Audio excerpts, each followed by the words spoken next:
and her day, but first a developing story from the NBA that's moving rapidly. Adrian Wojnarowski reporting today that in the wake of Kawhi Leonard and Paul George teaming up to head to the Clippers, Russell Westbrook has given the Thunder his blessing to indeed trade him away.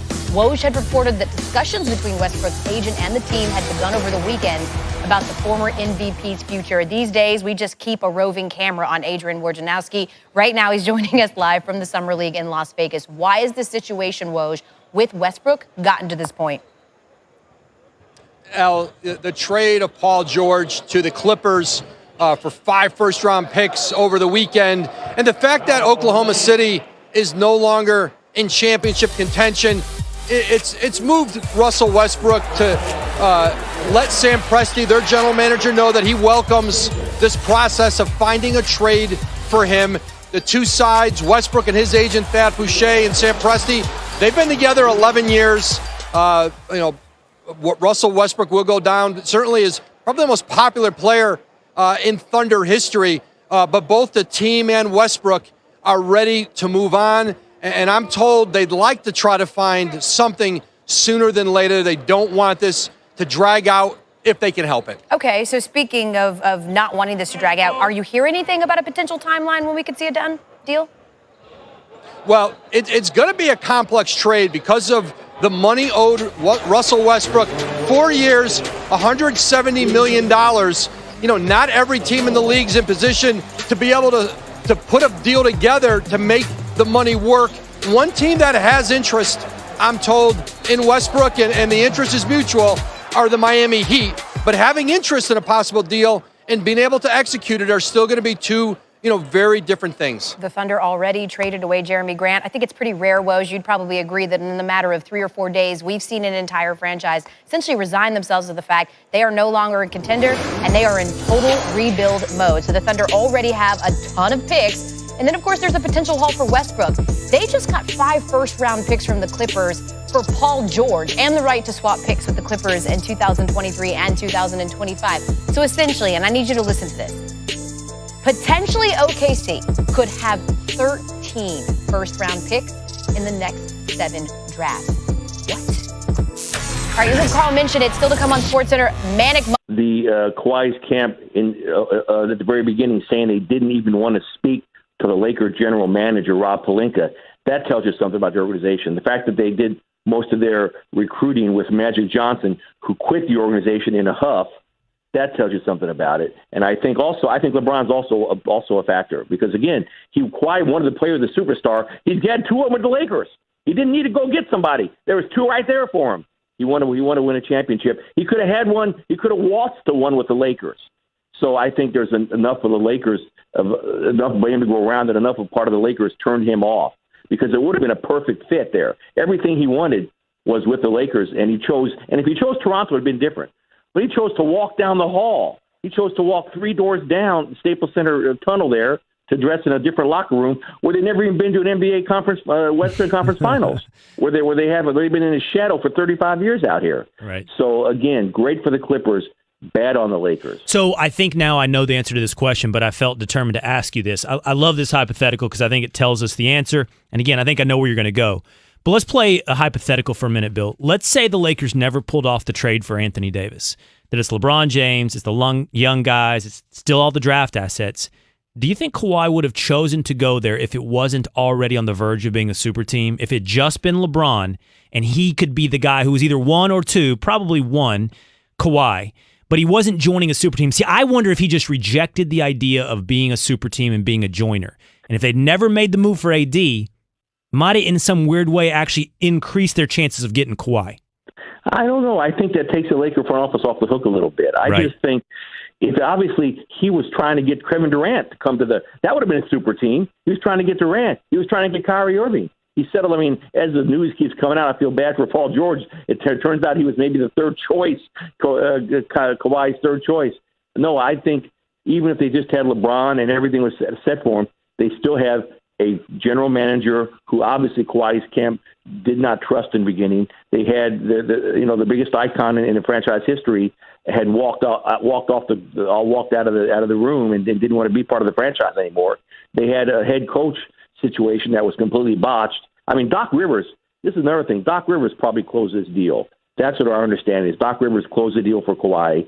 The Lakers tried to get him. The Lakers tried to get him 2 months ago before his contract was extended, and the Clippers wouldn't. And he decided to stay with the Clippers. Mm-hmm. So that's an indictment on the Lakers. LA Times columnist Bill Plaschke here on the Will Cain Show. Okay, so I hear you. Let's focus on the organization for a moment. Obviously, as you said, it's an indictment of Rob Pelinka. They didn't even want to meet with him. But, Bill, what am I supposed to do with Magic at this point? Magic did get to meet with Kawhi. I don't know. The Lakers don't know what to do with Magic at this point, Will. That's a great, great question.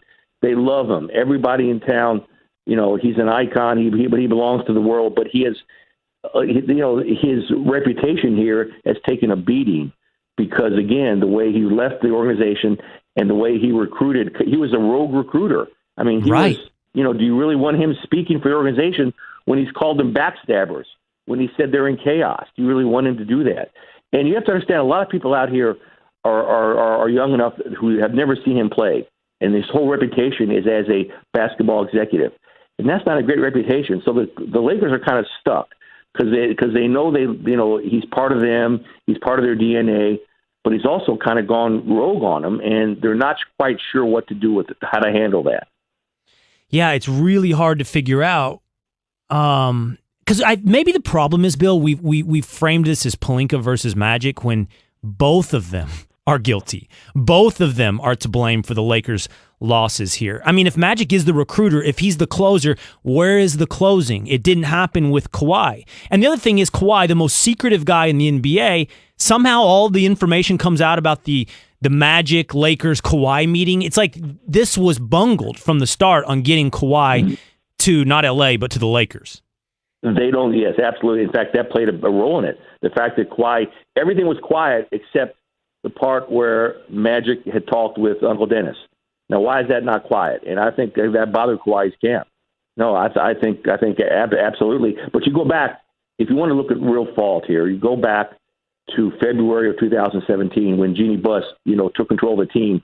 And instead of hiring a Daryl Morey kind of guy, instead of hiring a sharp basketball mind, she hired Magic and Rob Pelinka. She hired Magic because he's part of the family, and she hired Rob Pelinka because, as you know, he was Kobe Bryant's agent. So they were all part of the family and friends group. That's the problem. So, yes, I think the blame lies with both of them, and to push it up the ladder, it lies with Jeannie Buss for not making a basketball decision, for making a family and friends decision rather than a basketball decision way back when. And now moving forward, so yes, they have a contending team here with Anthony Davis. It looks pretty good, and they're going to be in a lot of games. It's going to be a lot of fun. He's not signed next year. They have to recruit him all year. Now, I realize Rich Paul is the de facto general manager of this team, and Anthony Davis is Rich Paul's client, and as is LeBron, of course. And so maybe that's a slam dunk, but maybe it's not. So, moving forward, they're at a great risk for a lot of things here. All right, LA Times columnist and frequent Around the Horn panelist Bill Plaschke here on the Will Cain Show. Bill, I really appreciate your time. Thank you, man. Thanks, man. See you. All right, so a lot of stuff, a lot of assets, a lot of draft picks and young players have been shipped out of L.A. over the last month. You think about what the Lakers sent to New Orleans for Anthony Davis, and now what the Clippers have sent to Oklahoma City for Paul George. Who got the better deal? Who gave up too much? Who fleeced L.A.? New Orleans or Oklahoma City? That's next on the Will Cain Show on ESPN Radio and the ESPN app. Now in Staples Center, it's Paul George and Kawhi Leonard against Anthony Davis, LeBron James. Paul George came to the Thunder and asked to be traded. He wanted to play with Kawhi Leonard. Will Cain. More coming up. Ted here. The Will Cain Show is presented by Progressive. How about Kyrie Irving and Kevin Durant? How do these two personalities work together? These are two guys who have proven to be somewhat sensitive. These are two guys who have let emotions impact. And I'm not telling you incorrectly. I'm not telling you inappropriately, but factually. Let emotions impact their decisions.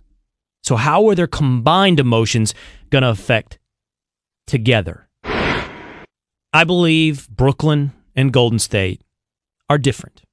And I believe the situations will turn out differently. First, from a franchise level, this is never going to be Kyrie's team. KD's not going to have to deal with the same things he did with it's Steph's team. It's not a partnership. You'll never get full credit. He'll never have that situation in Brooklyn. Even if he's out for a year and Kyrie leads this thing for one entire year and say he leads them on a successful playoff run, the New York media, the Brooklyn fan base, they're all going to keep KD not just in their thoughts, but in their hearts. They're going to be waiting, hoping, knowing when he comes back, he's their 1A. When he comes back, that's when this gets done. The fan base, the franchise will never be Kyrie's over KD's. And as for their personalities, well, everything's rosy right now. They're tight. I don't know if they're besties, but they're up there. They're buds. And they want to have been playing together for like a year. But as to whether or not that's always going to be the case and whether or not they're always going to be working, well, I'm going to leave that up to better men than me. I cannot begin to project what those two personalities will be like together. I cannot begin to see how these two guys will internalize sensitivities or insults, how they'll deal with the Brooklyn media, how social media will affect this. I cannot begin to know how KD and Kyrie will affect each other.